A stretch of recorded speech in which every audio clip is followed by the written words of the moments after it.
নিয়ামতের ব্যাপারে আল্লাহ সুবহানাহু ওয়া তাআলা ঘোষণা, লা ইন শাকারতুম লা আযীদান্নাকুম ওয়া লা ইন কাফারতুম ইন্না আযাবী লাশাদীদ। হে আমার বান্দা বান্দীরা, আমি তোমাদেরকে যে নিয়ামত দিয়েছি, তোমরা যদি ওই নিয়ামতের শুকরিয়া আদায় করতে পারো, ওই নিয়ামতের শুকরিয়া আদায় করো, আমি আল্লাহ পাক রব্বুল আলামিন তোমাদের ওই নিয়ামতকে আরো বেশি বাড়ায়া দিব। লা ইন শাকারতুম লা আযীদান্নাকুম, বেশি পরিমাণ বাড়িয়ে দেব। ওয়া লা ইন কাফারতুম ইন্না আযাবী লাশাদীদ। হে আমার বান্দা বান্দীরা, তোমাদেরকে যে আমি নিয়ামত দিয়েছি, ওই নিয়ামতের যদি শুকরিয়া আদায় না করে অকৃতজ্ঞ হও, না শুকরি হও, তাহলে আমি তোমাদেরকে যে নিয়ামত দিয়েছি ওই নিয়ামতটা ছিনিয়ে নেব। শুধু ছিনিয়ে নেব তা নয়, বরং তোমাদেরকে আমি কঠিন থেকে কঠিন আযাবের ভিতরে গ্রেফতার করব। নাউযুবিল্লাহ। তাহলে আল্লাহ সুবহানাহু ওয়া তাআলার শুকরিয়া আদায় করতে হবে কি হবে না? আমরা আরেকবার কণ্ঠ ছেড়ে উচ্চ আওয়াজে আরেকবার বলছি, আলহামদুলিল্লাহ।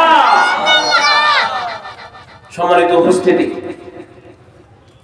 মহাগ্রন্থ আল কোরআনের 114 খানা সূরা, 114 খানা সূরার মধ্যে হতে আমি আপনাদের সামনে 31তম সূরা সূরাতুল লোকমান থেকে একটা আয়াত কারিমা তেলাওয়াত করেছি। আমি সূরা লোকমানের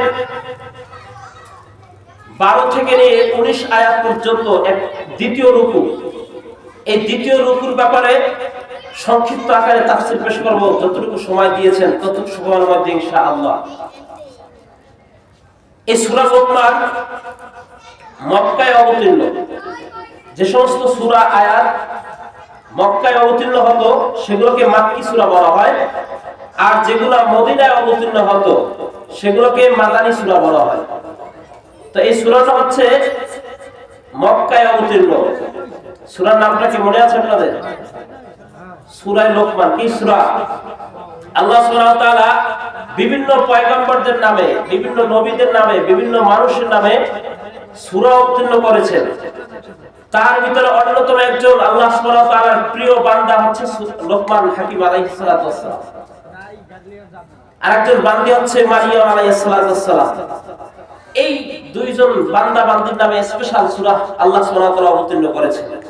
এছাড়া অনেক পয়গম্বরদের নামে 6 জন পয়গম্বরের নামে 6টি সূরা দিয়েছেন। তো এই লোকমান আলাইহিস সালাতু ওয়াস সালামের নামে আল্লাহ সুবহানাহু ওয়া তাআলা এই সূরাটা দিয়েছেন। আর এই সূরার 2 নাম্বার রুকু সম্পর্কে অল্প কিছু আলোচনা করব। এই 2 রুকুর ভিতরে, 2 নাম্বার রুকুর ভিতরে আল্লাহ সুবহানাহু ওয়া তাআলা এখানে বিশেষ কিছু আয়াত কারিমা নিয়ে আসছেন, যেগুলো লোকমান আলাইহিস সালাতু ওয়াস সালাম তিনি তার সন্তানকে নসিহত করেছিলেন, উপদেশ দিয়েছিলেন। এই উপদেশগুলো আল্লাহ সুবহানাহু ওয়া তাআলার নিকট এত বেশি ভালো লেগেছে, এত বেশি আল্লাহ সুবহানাহু ওয়া তাআলার কাছে প্রিয় হয়েছে, যার কারণে আল্লাহ সুবহানাহু ওয়া তাআলা এই মহাগ্রন্থ আল কোরআনের ভিতরে লোকমান আলাইহিস সালাতু ওয়াস সালামের সেই ছেলেকে যে নসিহত করেছিলেন, উপদেশ দিয়েছিলেন, সেই উপদেশ মালাগুলো কোরআনের ভিতরে আল্লাহ সুবহানাহু ওয়া তাআলা উল্লেখ করে দিয়েছেন। সুবহানাল্লাহ। লোকমান আলাইহিস সালাতু ওয়াস সালাম কেমন ব্যক্তি ছিলেন? তিনি একজন গোলাম ছিলেন। গোলাম, আমরা তো আজাদ। তিনি একজন গোলাম ছিলেন, মুনিবের আন্ডারে কাজ করতেন, মালিকের আন্ডারে কাজ করতেন। তেনার ব্যক্তি স্বাধীনতা ছিল না, তিনি ছিলেন একজন গোলাম। অনেকে বলেন তিনি ছিলেন একজন কাঠুরিয়া, কাঠ কাটতেন জঙ্গলে গিয়ে, পাহাড়ে গিয়ে কাঠুরি ছিলেন। আবার অনেকে বলে সে রাখাল ছিলেন। তবে সর্বসম্মিত এবং অধিকাংশ মত হচ্ছে লোকমান হাকিম আলাইহিস সালাতু ওয়াস সালাম ছিলেন একজন রাখাল। তিনি তার মুনিবের আন্ডারে কাজ করতেন আর মেষ চড়াইতেন, ছাগল চড়াইতেন। তো তিনি অনেক প্রজ্ঞাময় ছিলেন, অনেক জ্ঞানী ছিলেন, অনেক পাণ্ডিত্য অর্জন করেছিলেন। যদিও গোলাম, কিন্তু তার ভিতরে অনেক প্রজ্ঞা ছিল, অনেক জ্ঞান গরিমা ছিল। তো লোকমান আলাইহিস সালাতু ওয়াস সালাম যখন মাঠের কাজ শেষ করে বিকেল বেলা বাসায় আসতেন, তখন অনেক ভক্ত অনুরাগীরা, অনেক মানুষ তার দরবারে আসতেন, তার বাড়িতে আসতেন, বাসায় আসতেন। এসে তার থেকে গুরুত্বপূর্ণ অনেকগুলো নসিহা শুনতেন, অনেক প্রজ্ঞাময় কথাগুলো শুনতেন, অনেক নসিহা শুনতেন, উপদেশ বলি শুনতেন। তো তিনার মালিক একদিন চিন্তা করলেন যে আমি তো মালিক আর ও হচ্ছে আমার গোলাম, আমার কাছে কেউ আসে না, কিন্তু ওর কাছে এত মানুষ আসে, কারণটা কি? তখন তিনি মানুষটিকে জিজ্ঞেস করলেন, ভাই আমি হচ্ছি তার মালিক, মুনিব, আপনারা আমার কাছে কেউ আসেন না, আমার কাছে এত ভিড় করেন না, যতটা ভিড় আপনারা তার কাছে করছেন, কারণটা কি? তখন বলে যে মালিক, আপনার গোলাম এই যে লোকমান, সে কোনো সাধারণ মানুষ না, তার ভিতরে আল্লাহ সুবহানাহু ওয়া তাআলা অনেক বড় পাণ্ডিত্য দান করেছেন, অনেক প্রজ্ঞা দিয়েছেন, অনেক জ্ঞান দিয়েছেন, অনেক ইলম দিয়েছেন, পাশাপাশি অনেক হেলেমও দিয়েছেন। বলে কি বলেন? বলে হ্যাঁ, আপনি পরীক্ষা করে দেখতে পারেন। তখন ওই মালিক তাকে ডাকলেন যে লোকমান, এদিকে আসো। লোকমান আলাইহিস সালাতু ওয়াস সালাম মালিকের কাছে গেলেন। জি মালিক, বলেন।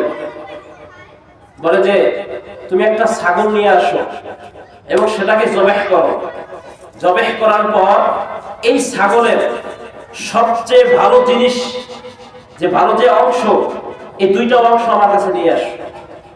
লোকমান আলাইহিস সালাতু ওয়াস সালাম মালিকের কথা অনুযায়ী ছাগল জবাহ করে ছাগলের জিহ্বা এবং কলব, কলিজা, এই দুইটা নিয়ে আসছেন।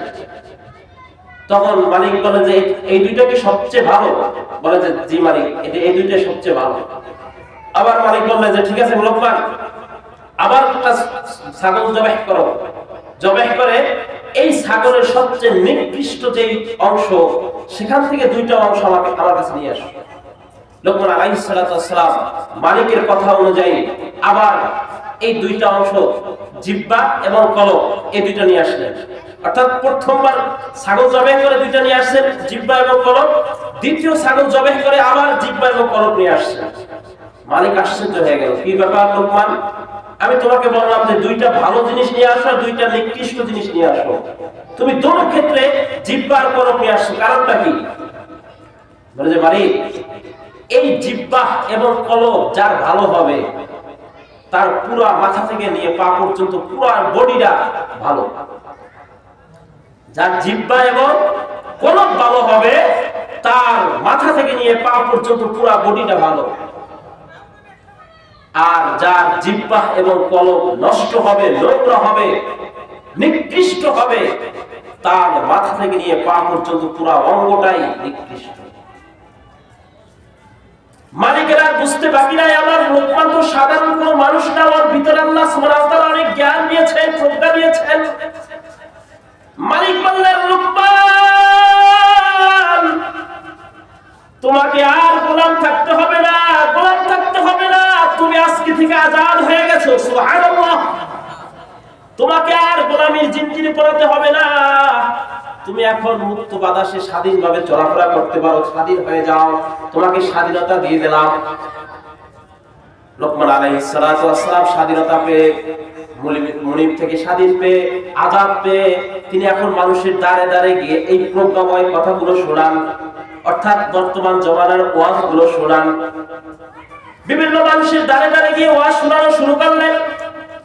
এক পর্যায়ে লোকমান আলাইহিস সালাতু ওয়াস সালাম তার সন্তানকে একদিন ডেকে বললেন, এই সন্তানের ব্যাপারে আল্লাহ সুবহানাহু ওয়া তাআলা সূরাতুল লুকমানের 2 নম্বর রুকুর প্রথমেই আল্লাহ সুবহানাহু ওয়া তাআলা বলেন, ওয়া ইয ক্বালা লুকমানু লিইবনিহি ওয়া হুয়া ইয়াইযুহু ইয়া বুনাইয়া লা তুশরিক বিল্লাহ ইন্নাশ শিরকা লাযুলমুন আযীম। এর আগের আয়াতের ভিতরে আল্লাহ সুবহানাহু ওয়া তাআলা বলেন, ওয়ালাকাদ আতাইনা লুকমানুল হিকমাতা আনিশকুর লিল্লাহ। আল্লাহ সুবহানাহু ওয়া তাআলা বলেন, আমি আমার লুকমানকে হিকমত দিয়েছিলাম, জ্ঞান দিয়েছিলাম, প্রজ্ঞা দিয়েছিলাম। ওয়ালাকাদ আতাইনা লুকমানাল হিকমা, আমি আমার লুকমানকে হিকমত দিয়েছি, জ্ঞান দিয়েছি, এবং পাশাপাশি বলেছি, হে লুকমান, আনিশকুর লিল্লাহ, তোমাকে যে আমি জ্ঞান দিয়েছি, তোমাকে যে প্রজ্ঞা দিয়েছি, তুমি এই প্রজ্ঞার ব্যাপারে আল্লাহ সুবহানাহু ওয়া তাআলার কাছে শুকরিয়া আদায় করো। কি করো? আমি যে তোমাকে হিকমত দিয়েছি, তুমি এই হিকমতের ব্যাপারে আল্লাহ তাআলার কাছে শুকরিয়া আদায় করো। অকৃতজ্ঞ হও না, কৃতজ্ঞশীল বান্দা হও। আনিশকুর লিল্লাহ, তুমি তোমার প্রতিপালকের শুকরিয়া আদায় করো। ওয়া মান ইয়াশকুরু ফাইন্নামা ইয়াশকুরু লিনাফসি, আর যেই ব্যক্তি শুকরিয়া আদায় করে সে তার নিজের জন্যই শুকরিয়া আদায় করে। কারণ ওই যে লা ইন শাকারতুম লা আযীদান্নাকুম ওয়া লা ইন আকাবারতুম ইন্না আযাবি লাশাদীদ, যদি নিয়ামতের শুকরিয়া আদায় করো আল্লাহ সুবহানাহু ওয়া তাআলা তোমার নিয়ামতকে বাড়াইয়া দিবে। তাহলে এই নিয়ামতটা বাড়াবে কার জন্য? আমার জন্য না আরেকজনের জন্য? আমার জন্য। এজন্য আল্লাহ পাক রব্বুল আলামিন বলেন, আমি আমার লোকমানকে হিকমত দিয়েছি, পাশাপাশি লোকমানকে বলেছি, লোকমান আমি তোমাকে যে হিকমত দিয়েছি, তোমাকে যে জ্ঞান দিয়েছি, তোমাকে যে আমি প্রজ্ঞা দিয়েছি, এই প্রজ্ঞার ব্যাপারে মহান আল্লাহ রাব্বুল আলামিনের কাছে শুকরিয়া আদায় করো। আনিশকুর লিল্লাহ ওয়া মান ইয়াশকুর ফাইন্নামা ইয়াশকুরু লিনাফসি ওয়া মান কাফারা ফাইন্নাল্লাহা গনিয়্যুন হামিদ। আর যে ব্যক্তি অকৃতজ্ঞ হয় সে যেন জেনে রাখে আমার আল্লাহ কারো কাছে মুখাপেক্ষী নন। আল্লাহ কি আমাদেরকে নিয়ামত দিয়েছে যে আমার বান্দা আমার শুকরিয়া আদায় করুক? আমি মানে আল্লাহ আমাদের কাছে ওই শুকরিয়া আদায় পাওয়ার জন্য কি মুখাপেক্ষী? আল্লাহ তাআলা মুখাপেক্ষী না। আল্লাহ পাক বলেন, আর যে ব্যক্তি অকৃতজ্ঞ হবে সে যেন জেনে রাখে আমার আল্লাহ গনিয়্যুন হামিদ, আমার আল্লাহ মুখাপেক্ষী নন, বরং প্রশংসিত, প্রশংসার মালিক আল্লাহ। যেমনটা আমরা শুরুতে বলেছিলাম, আলহামদুলিল্লাহি রাব্বিল আলামিন, সমস্ত প্রশংসা কার? সমস্ত প্রশংসা কার জন্য? যা কোন মানুষ যা পারে না তা পারেন কে? মানুষ যা করতে পারেন না তা করতে পারেন কে? মানুষ যা দেখে না তা দেখেন কে? মানুষ যা শুনে না তা শুনেন কে? আমার আল্লাহর নামটা একটু জোরে বলেন, আল্লাহ। अल्लाह अल्लाह क्या मजा है, अल्लाह अल्लाह क्या मजा है, जाकिरों से पूछियो, शाखे गुल में क्या मजा है, बुलबुली से पूछियो। अल्लाह अल्लाह क्या मजा है, जाकिरों से पूछियो, शाखे गुल में क्या मजा है, बुलबुली से पूछियो। अल्लाह বলার ভিতরে কি মজা, যারা আল্লাহ বলে ডাক দেয় তারাই বুঝবে। যারা বাহিরে আছে জীবনত আল্লাহ বলে একটু ডাকতেও দেয় না। এই যে আল্লাহ বলে ডাক দেয় সেই বোঝে আল্লাহর মজা। এই জন্য আল্লাহর শুকরিয়া আদায় করব আমরা, আর এই জন্য আমার আল্লাহ আমাদের কাছে মুখাপেক্ষী নন, এটা আল্লাহ সুবহানাহু ওয়া তাআলা বলেন। এরপর আল্লাহ পাক রব্বুল আলামিন এই যে লোকমান আলাইহিস সালাতু ওয়াস সালাম তার সন্তানকে কেমন নসিহত করেছিলেন সেটা বলতেছেন। ওয়া ইন ক্বালা লুকমান লিইবনিহি, যখন লোকমান আলাইহিস সালাতু ওয়াস সালাম তার সন্তানকে বললেন, কি বললেন? এখন সামনে বলেন কি বললেন? ওয়া হুয়া ইয়াইযুহু, তিনি তার সন্তানকে নসিহত করলেন। তিনি তার সন্তানকে কি নসিহত করলেন? আল্লাহ পাক বলেন, ইয়া বুনাইয়া লা তুশরিক বিল্লাহ। প্রথম নাম্বার নসিহত করলেন, হে বুনাই, হে ছেলে, হে বৎস, হে আমার সন্তান, হে আমার কলিজার টুকরা সন্তান, লা তুশরিক বিল্লাহ, তুমি আমার আল্লাহ রাব্বুল আলামিনের সাথে কাউকে শরীক করো না। কি করো না? শরীক করো না, অংশীদার বানাইও না। ইন্নাশ শিরকা লাযুলমুন আযীম, কেননা শিরকের গুনাহ হচ্ছে মারাত্মক গুনাহ। শিরকের গুনাহ মারাত্মক গুনাহ। লোকমান আলাইহিস সালাতু ওয়াস সালাম লম্বা আলোচনা করব না। লোকমান আলাইহিস সালাতু ওয়াস সালাম যে নসিহতগুলো বলেছিলেন আমি সেই নসিহতগুলো বলি আলোচনা সমাপ্ত করব ইনশাআল্লাহ। লোকমান আলাইহিস সালাতু ওয়াস সালাম তার সন্তানকে প্রথম নাম্বার নসিহত করলেন, ইয়া বুনাইয়া লা তুশরিক বিল্লাহ, হে আমার বৎস, তুমি আল্লাহ রাব্বুল আলামিনের সাথে কাউকে শরীক করো না। শরীক করতে নিষেধ করেছেন, অংশীদারিত্ব বানাইতে নিষেধ করেছেন। কিন্তু আজকে আমাদের সমাজে দেখা যায় মানুষ ঘরে ঘরে শরীক করে।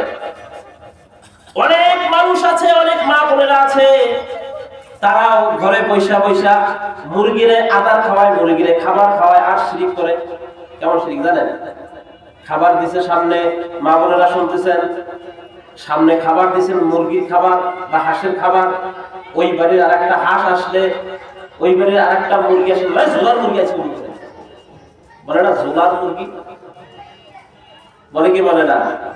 এখানে মুরগির সৃষ্টিকর্তা বানাইতেছে ঝোলা। এখানে একটা শিরক, এটা শিরকে সগীর। আর শিরকে কাবীর হচ্ছে নামাজ আমরা পড়ব কার জন্য, দোয়া করব কার জন্য, দোয়া প্রার্থনা করব কার কাছে গিয়ে, চাইবো কার কাছে, আল্লাহর কাছে চাইবো, আল্লাহর জন্য নামাজ পড়ব। কেননা আমরা সূরাতুল ফাতিহার ভিতরে বলি ইয়্যাকা না'বুদু, ইয়্যাকা না'বুদু, হে আল্লাহ আমরা তো আপনারই ইবাদত করি, ওয়া ইয়্যাকা নাস্তাঈন, এবং আপনার কাছে আমরা সাহায্য প্রার্থনা করি। বলি কি বলি না? কিন্তু এক শ্রেণীর মানুষ আছে পীর বাবার কাছে যাইয়া নামাজ তো একদিনও পড়ে না, পীরের কাছে যাইয়া কবরের পাশে যাইয়া হাত উঠাইয়া একদম, বাবা আমার টাকা নাই, টাকা দাও, বাবা আমার সন্তান হয় না, সন্তান দাও। বলে কি বলে না? বাবা আমার টাকা নাই, পয়সা নাই, বাবা আমি গরিব, বাবা আমাকে টাকা দাও, আমি একটু যেন বড়লোক হইতে পারি, বাবা আমার স্ত্রীর গর্ভে সন্তান আসে না, বাবা আমার স্ত্রীর গর্ভে সন্তান দাও। এমন কথা বললে ঈমান থাকবে না ভাগবে? ভাগবে। এটা হচ্ছে শিরক। চাইবো আল্লাহর কাছে, কোনো বাবার কাছে না, কোনো বাবার ক্ষমতা নাই, বাবার বাবারও ক্ষমতা নাই। আল্লাহ তাআলার অর্ডার ব্যতিরেকে গাছের একটা পাতাও নড়ে না। আর আমরা আসছি বাবার কাছে চাই, বাবার দরবারে দৌড়াই, বাবার কাছে যাইয়া চাই, আল্লাহর কাছে চাই না। অভাবে পড়েছি বাবার কাছে বলি, আল্লাহর কাছে বলি না।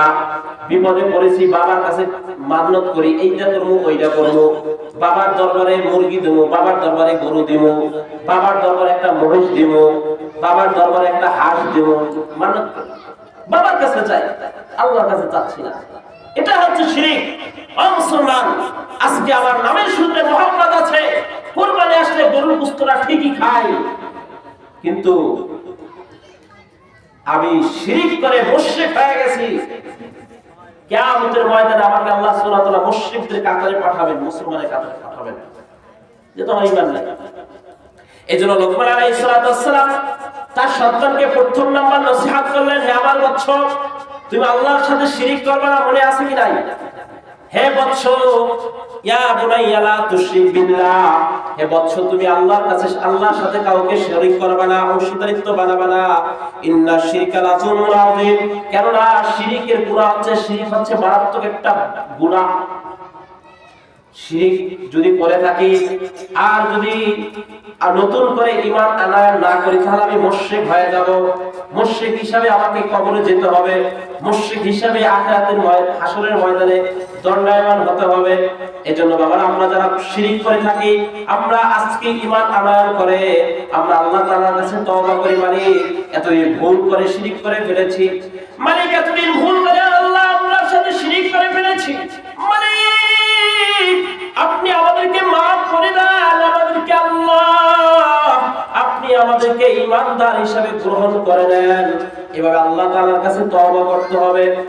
এজন্য লোকমান আলাইহিস সালাম এক নম্বর নসিহত করলেন, বাবা তুমি আল্লাহ তাআলার সাথে কাউকে শরীক করবে না, কাউকে অংশীদার বানাবে না। দুই নম্বর নসিহত করলেন, ওয়াসাইনাল ইনসানা বিওয়ালাদিহি ওয়া বিওয়ালাদাইহি, আমি মানুষদেরকে উপদেশ দিয়েছি, ওয়াসাইনাল ইনসানা বিওয়ালাদাইহি, তারা যেন তাদের পিতামাতার সাথে সৎ ব্যবহার করে, ভালো ব্যবহার করে। অনেক ছেলের গায়ে লাগবে। দুই নম্বর, ওয়াসাইনাল ইনসানা বিওয়ালিদাইহি, আমি মানুষদেরকে বলেছিলাম, মানুষদেরকে উপদেশ দিয়েছি, তোমরা তোমাদের পিতামাতার সাথে ভালো ব্যবহার করো, উত্তম ব্যবহার করো। এমন ব্যবহার করবে না যেই ব্যবহারের কারণে তোমার মা তোমার ব্যবহারে কষ্ট পেয়ে শব্দটা ব্যবহার করে, উফ আমার সন্তান আমার সাথে এমন করলো, আমার সন্তান আমার গায়ে হাত দিল, আমার সন্তান আমাকে প্রহার করলো, আমার সন্তান আমাকে এভাবে গাল বন্ধ করলো, আমার সন্তান আমাকে এভাবে ঘাট ধাক্কা দিয়ে ঘর থেকে বের করে দিল। এই শব্দ যদি বের করে, তাহলে ওই সন্তান কাল কিয়ামতের ময়দানে যতক্ষণ পর্যন্ত তার মা তার বাবা তাকে মাফ না করবেন, ততক্ষণ পর্যন্ত আল্লাহ সুবহানাহু ওয়া তাআলা তাকে মাফ করবেন না। এই জন্য পিতামাতার সাথে সৎ ব্যবহার করতে হবে, উত্তম ব্যবহার করতে হবে, ভালো ব্যবহার করতে হবে। ওয়াসাইনাল ইনসানা বিওয়ালিদাইহি হামালাতহু উম্মুহু ওয়াহনান আলা ওয়াহনিন। কেন পিতামাতার সাথে ভালো ব্যবহার করবেন, কেন মায়ের সাথে ভালো ব্যবহার করবেন? লুকমান আলাইহিস সালাতু ওয়াস সালাম তার সন্তানকে বলে দিচ্ছেন, আর সেটা আল্লাহ সুবহানাহু ওয়া তাআলা আমাদেরকে জানান দিচ্ছেন। হামালাতহু উম্মুহু ওয়াহনান আলা ওয়াহনিন। কেননা একটা মা কষ্টের পর কষ্ট, কষ্টের পর কষ্ট, কষ্টের পর কষ্ট করে তোমাকে ভূমিষ্ঠ করে। কি করে? কত কষ্ট সহ্য করে মা। আমরা যখন মায়ের পেটে থাকি, মা যখন গর্ভবতী থাকেন, মা মন চায় আমি একটু পেট ভরে খানা খাই। মা খানা খেতে বসলো, অনেক সুস্বাদু খাবার, গরুর গোশত, পুষ্টিকর অনেক খাবার সামনে আছে, কিন্তু আমি যখন এরকম নাড়াচাড়া করতেছি, মাকে একটু জুড়ে আঘাত দিয়েছে, একটা লাথি দিয়েছি পেটে। মা পেটের ব্যথায় বেদনায় কষ্ট সহ্য করতে না পেরে ওই খানার সুস্বাদু খানার প্লেটটা রেখে সামনে রেখে মা ওই বিছানায় গিয়ে গড়াগড়ি করে কি করে না? শুধু তাই নয়, একজন দার্শনিক বলেছেন, একজন মা যখন ভূমিষ্ঠ করে, এই ভূমিষ্ঠ করার ক্ষেত্রে কতটা কষ্ট, কতটা কষ্ট। একটা পুরুষের গোপন অঙ্গে যদি একটা লাথি দেয়, যদি কোনোদিন খেয়ে থাকি আমরা বুঝবো, একটা পুরুষের গোপন অঙ্গে যদি একটা লাথি দেয়, যত ব্যথা পাবে, এরকম ভাবে 82 বার লাথি দিলে যে ব্যথা পায়, তার থেকেও বেশি ব্যথা পান মা যখন আমরা ভূমিষ্ঠ হই। কত কষ্ট করেন মা আমাদের জন্য। আমি রাতের আধারে যখন আমার মায়ের পাশে শোয়া আছি, শীতের মৌসুম, শীতকাল,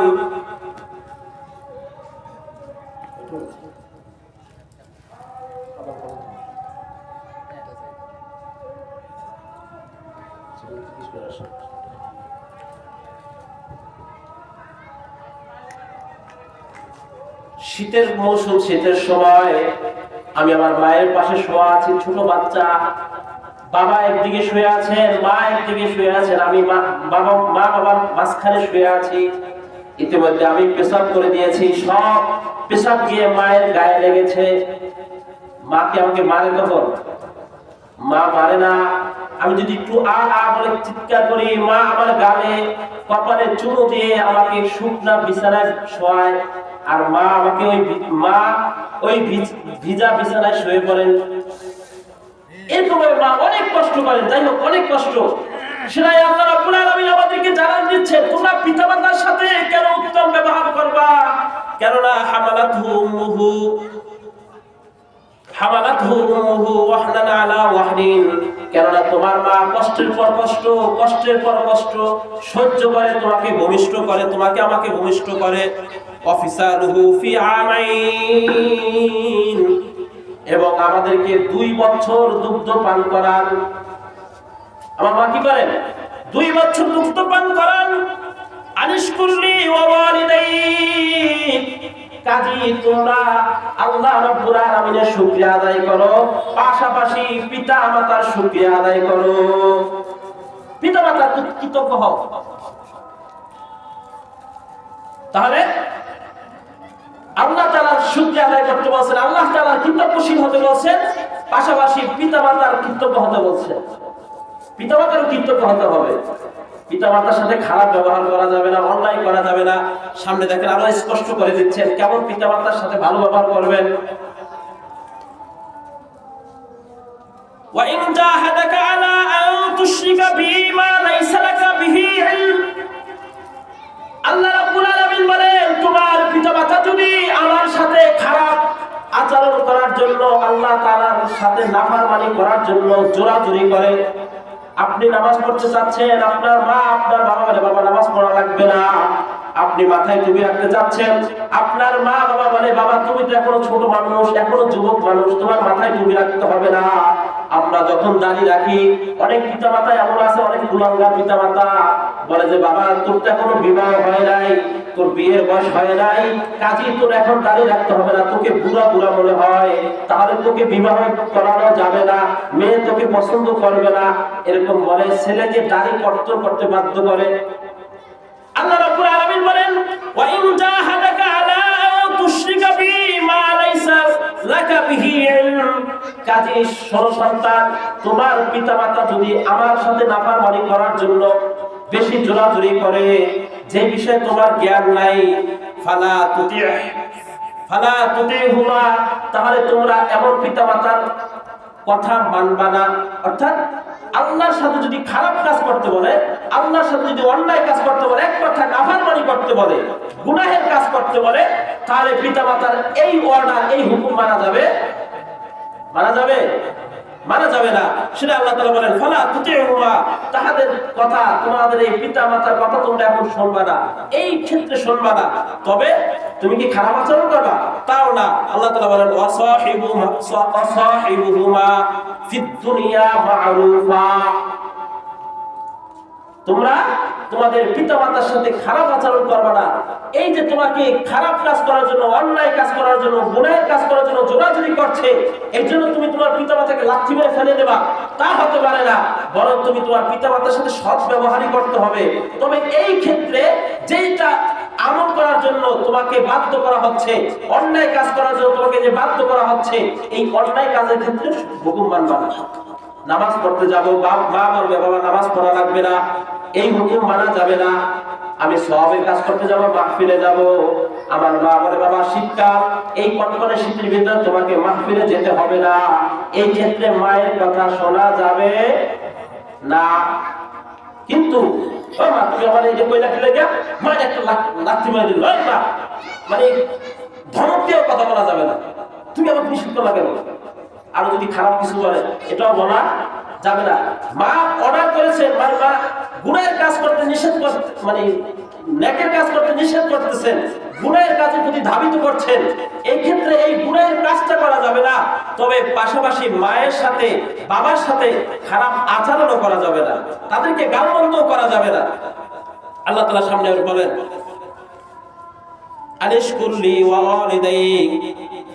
ওয়ালিদাইকা ইলাইয়াল মাসির ওয়া ইন জাহাদাকা আলা আন তুশরিকা বি মা লাইসা লাকা বিহি ইলম ফালা তুতিহুমা ওয়া সাহিবুহুমা ফিদ দুনিয়া মা'রুফা ওয়াত্তাবি' সাবিলা মা আনাবা ইলাইক।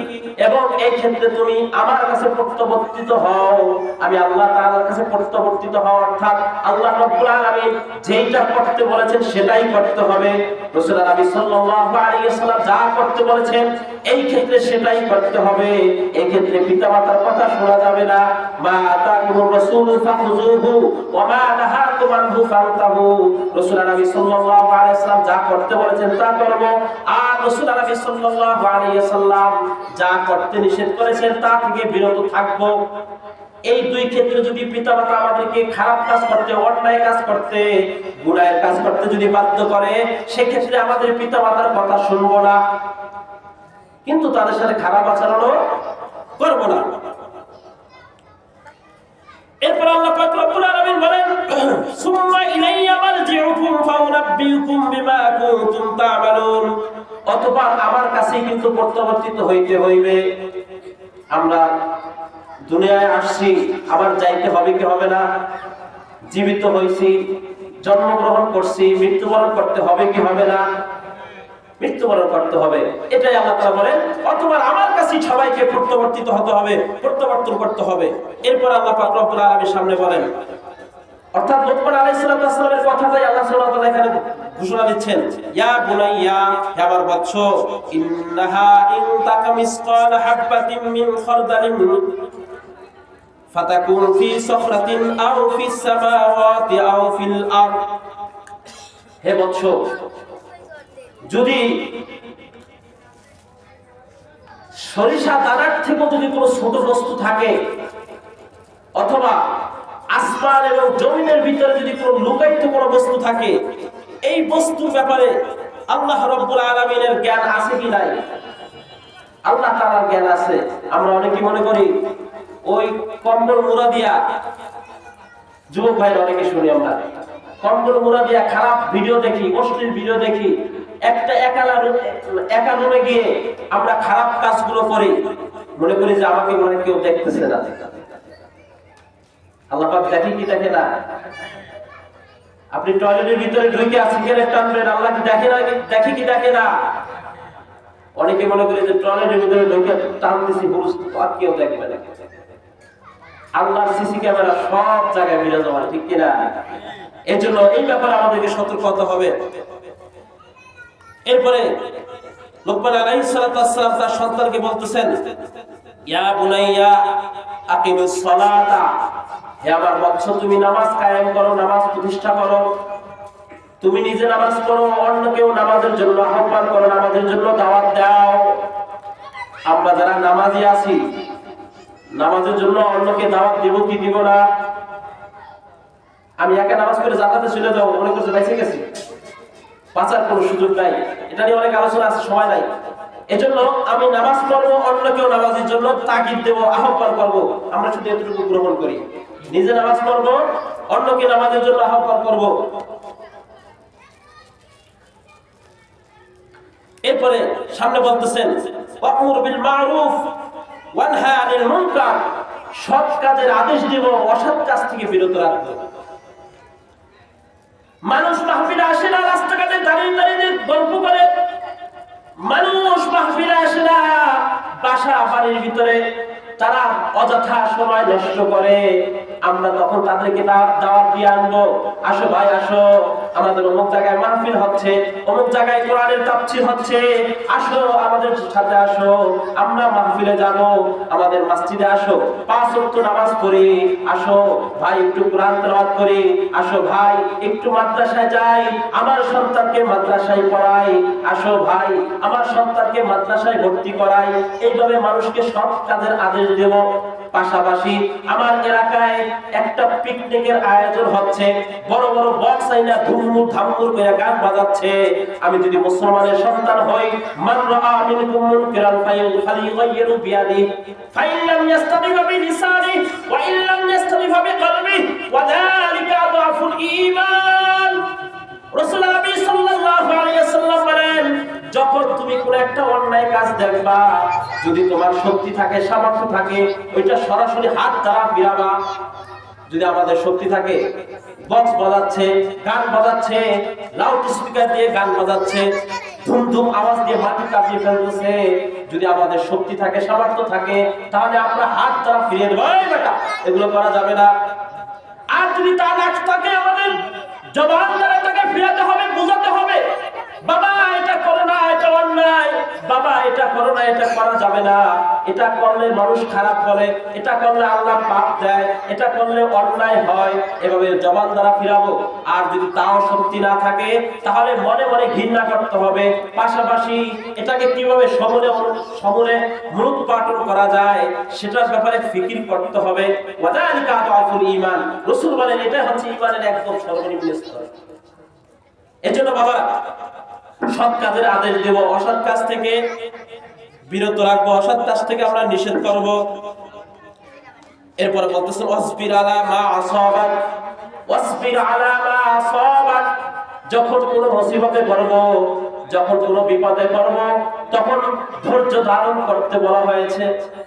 ধৈর্য ধারণ করতে হবে, সবর করতে হবে। অনেকে আমরা বলি, আমি তো 5 ওয়াক্ত নামাজ পড়ি, আমি তো নামাজি, আমি 5 ওয়াক্ত মসজিদে গিয়ে নামাজ পড়ি, আমার স্ত্রীকে পর্দায় রাখি, আমি সব সময় নেক আমল করার চেষ্টা করি, আমি হালাল খাওয়ার চেষ্টা করি, তারপরেও আল্লাহ শুধু আমারই পাইছে, আমারই শুধু বিপদ দেয়, আমাকে শুধু রোগ দেয়, আমাকে শুধু ওষুধ দেয়, বলে কি বলেন অনেকে। আমরা ধৈর্য হারা হয়ে যাই। আল্লাহ পাক রব্বুল আলামিন বলেন, হে আমার বান্দা, তোমরা যখন বিপদে পড়বা, মুসিবতে পড়বা, তখন ধৈর্য ধারণ করে এই মুসিবতটাকে শেষ করতে হবে, দূর করতে হবে।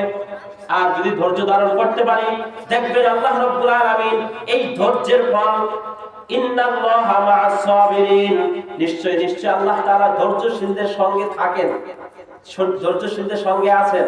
যদি আল্লাহ আমার সাথে থাকে, তাহলে আর আমার কিছু প্রয়োজন আছে? আল্লাহ যদি আমার সাথে থাকে, তাহলে আর কিছু প্রয়োজন আছে? কোনো প্রয়োজন নাই। এই জন্য বিপদে পড়লে, মুসিবতে পড়লে, রোগ হলে আমরা আল্লাহ তাআলার কাছে, এই জন্য আল্লাহ তাআলার কাছে দোয়া করব, আল্লাহ এই রোগ থেকে বাঁচান। মালিক এই রোগ আমি সহ্য করতে পারছি না, আল্লাহ আমি তো গরিব মানুষ, এই রোগ আমি কিভাবে আল্লাহ দূর করব, মালিক আমার রোগটাকে মূলোৎপাটন করে দেন, আল্লাহ আমাকে রোগ থেকে বাঁচান। এভাবে আল্লাহ তাআলার কাছে দোয়া করতে হবে, নামাজ পড়তে হবে, বেশি বেশি দুরূদ পাঠ করতে হবে, বেশি বেশি জিকির আজকার করে আল্লাহ তাআলার কাছে আমাদেরকে সবই দিতে হবে। আল্লাহ তাআলার কাছে এরকম ভাবে ধৈর্য ধারণ করে আল্লাহ তাআলার কাছে আমাদের চাইতে হবে।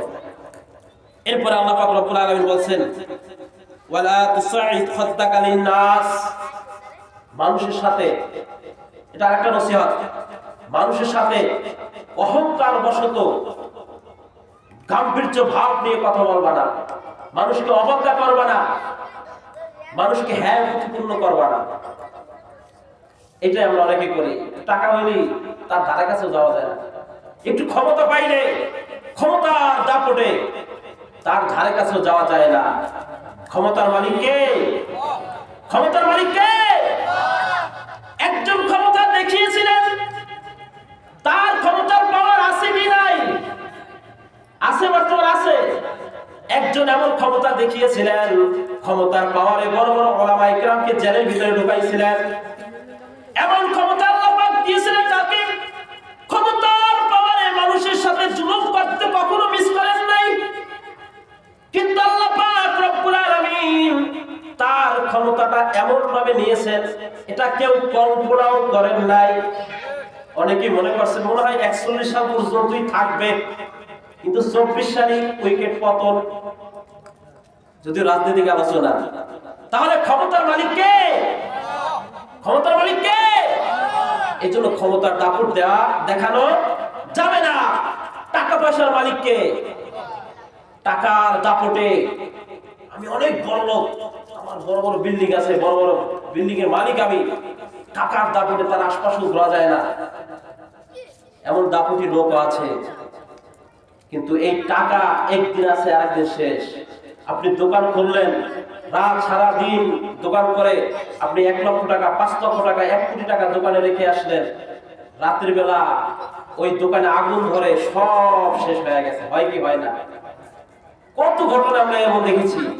ঢাকার সেই নিউ মার্কেটে মানুষের কোটি কোটি টাকা শেষ হয়ে গেছে এইভাবে, দোকানে রেখে আসছে রাত্রি বেলা, সকালবেলা তো শেষ, রাত 3টার সময় আগুন ধরে পুরো দোকান সুবুত হয়ে গেছে। এর জন্য টাকার মালিক আল্লাহ, টাকা দেওয়ার মালিক আল্লাহ। কাজে আমার সামান্য টাকার মালিক হয়েছে মানে আমি সব পাওয়ার পেয়ে গেছি তা নয়। এই টাকা দেনেওয়ালা মালিক যেমন আল্লাহ, টাকা নেনেওয়ালাও মালিক আল্লাহ। আল্লাহ তারা নেতেও দেরি করবেন না। নদীর একুল ভাঙে অকুল করে, এই তো নদীর খেলা, ঠিক কিনা? আজকে আপনি ধরে আছেন, কালকে আপনি গরিব হতে দেরি হবে না। এজন্য টাকার পাওয়ার দেখানো যাবে না, মানুষের সাথে অহংকার অবজ্ঞা করা যাবে না।